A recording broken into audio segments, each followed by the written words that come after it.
Crack open and you say, wanna do what you say. Have it your way. I'm gonna touch your soul. Know that you is owed more of love. Girl, what you looking for? Going crazy for you, baby. Wanna love you. I lost my feelings for love, but I think I'm crazy for you, baby. Wanna love you. I lost my feelings for love, but I think I'm crazy. Baby, wanna love you. I lost R&B soul. feelings for Look at how much tighter the curve is. I see what you're saying. So this is R&B soul. This is like 10 tracks that all combined together and said, okay, the average frequency range of these 10 tracks Yeah. makes this curve. Okay. And they're all like Billboard R&B tracks. Right. So, this is where I started from. Once I got myself here, I went to the Drake track.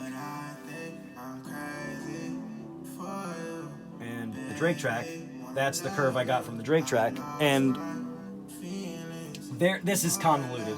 This is because there's such a wide range of. Right now, there's no bass Okay. in the Drake track, right? Right. But the average, you can see your curve right now because there's no bass.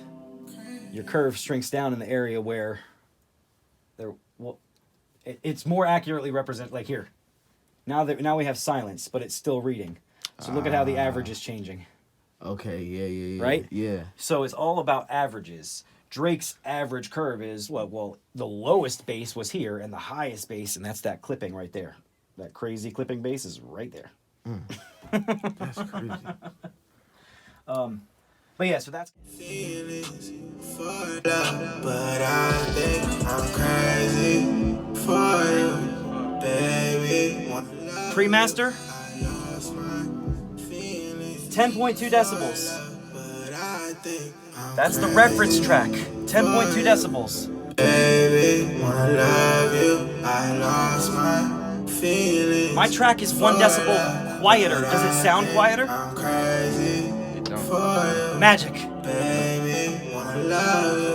I lost my feelings for love, but I think I'm crazy.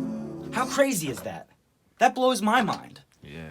Like the reference track is a decibel quieter, and everything when I turn the master track up, it's the same. It's the same output. It's a decibel. I don't understand. I don't get it either. Yeah. That doesn't even make sense. It's magic. I've got to have something routed funny. That's all. I don't know why that's happening. That's very strange. But that's definitely where that's where my master was peaking at, yeah. That's what I'm saying. I just want to listen to it start to finish one more time. I don't wanna have a time, but I feel ya.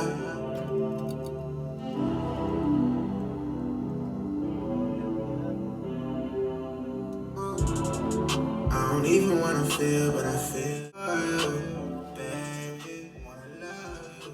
I lost my feelings for love, but I think I'm crazy. So learn what's on your mind. Crack open and you say, wanna do what you say. Have it your way. I'm gonna touch. Crazy. All right. What do you think? That joint's definitely dope. Wish you would say some shit otherwise.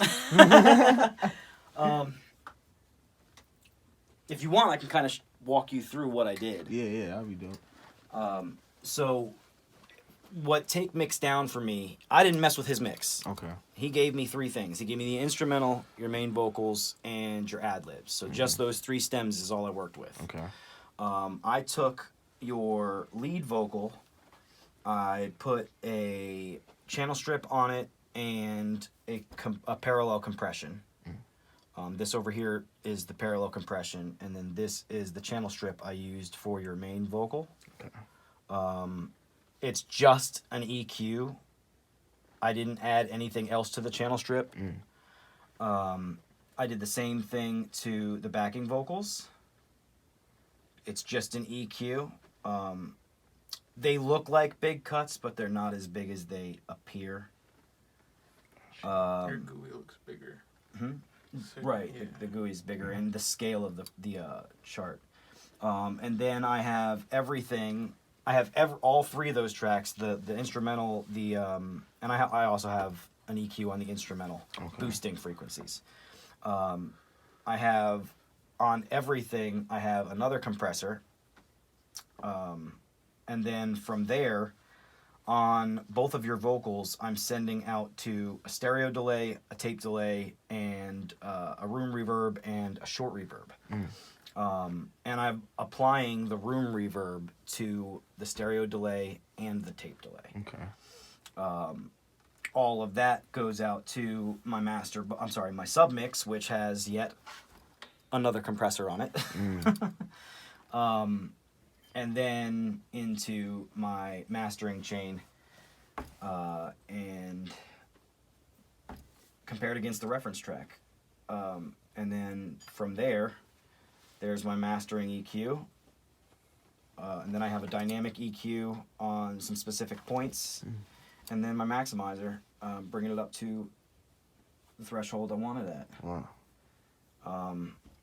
And that's it. That's the quick rundown of my mastering workflow. Gotcha. It's a lot more that goes. I went through it really fast. Yeah. It's a couple of hours of work here. Man, you lost that nigga at parallel compression. Oh, Yeah, but there's video. It's video. No, I know. It's for the people, man. No, It's I for the know. people. But yeah, man. So if you're happy with that, I'll bounce you down a copy, Okay. and then Nigga say you ain't happy, nigga. and then listen to it. Okay. Listen to it on Oh, a home and stereo. definitely Listen to it in the car. Listen to it with some headphones and headphones. all that, I've listened to it in 3 places. Okay. I listened to it here in the monitors. I've listened to it in my mixing headphones. Okay. And I've listened to it in my vehicle. Okay. But my vehicle's nothing special. It's just the stock system in a minivan. Okay. But Gotcha. I'm pretty content with the quality. I started with a phenomenal mix. So when I was prepping my mix for the master, there wasn't a whole lot I had to do. Right. A lot of what I did was referencing the Drake track, referencing the original, and then referencing a pocket of tracks that was in the R&B genre in general. So I started working to a reference curve that was R&B, and then I fine-tuned it to get more towards a Drake sound because that's the closest sound to your particular style. Right. And then I just worked backwards from there, trying to get it to sound like if you were listening to a Drake mixtape and you heard Desires, and your track came on right after that. Right. It sounds like it belongs. It sounds like it belongs on that mixtape. Yep. And that was kind of the goal I was going for. Yep. So I'll bounce this down for you, and then just tell me if you need anything changed. Okay. Yeah, I'll listen to it for like 2 days. Don't bounce it. Don't bounce. Oh yeah. I need to add his tag. Okay, gotcha. But yeah, so I mean, Dope. this took me a couple of hours over 2 days because when I got to a point where I was happy with it, Right. I stopped and I walked away. Right. Today I came back to it and I spent another hour on it. Right. Because after listening to it for 2 hours the other night, Yeah. I stopped hearing things. Yeah. So when I came back today and I opened the file back up and I just reapproached my mix, all the changes I had to make were small. Yeah. I played with my parallel compression a little bit. I played with your vocal mix a little bit. But nothing significant, just little things that I didn't notice. But now I'm pretty happy with what I put out. I won't be 100% happy until I know you're happy. Right. But I'm happy. If I was mixing this for me, I'd be happy. Right. Yep. But I'm not the customer. I got you. I'm gonna take 2 days to listen, but definitely it sounds really good.